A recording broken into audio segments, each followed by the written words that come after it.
তুমি কি একজন 26 বছরের শিক্ষার্থী? তাহলে এই ভিডিও তোমার জন্য। তোমার সামনে পরীক্ষা, কিন্তু তুমি প্যারাগ্রাফ লিখতে জানো না, পড়তে জানো না। তুমি বানিয়ে লিখতে পারো, কিন্তু প্যারাগ্রাফ পারোই না। কেন পারো না তা জানো না। তাহলে এই ভিডিও তোমার জন্য। মনে রাখো, তোমাদের প্যারাগ্রাফ এখন মুখস্থ করার সময় আর নেই। এখন তোমাকে টেকনিক দিয়ে কাজ করতে হবে। তাহলে কি করবা? আমাদের যতগুলো প্যারাগ্রাফ আছে, প্যারাগ্রাফের ইংলিশ টু বাংলা করবা। যদি তুমি বাংলা লিখতে পারো, তাহলে প্যারাগ্রাফ গুলার ইংলিশ টু বাংলা পড়বা। যেমন মনে করো আমাদের একটা আছে কি ট্রি প্ল্যান্টেশন। কি ট্রি প্ল্যান্টেশন?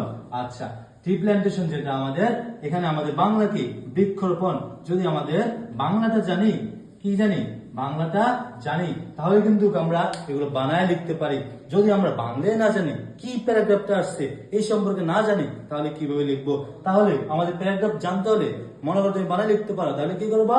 আমাদের প্যারাগ্রাফ গুলার নামগুলো শুধু বাংলা অর্থ জেনে নেবা।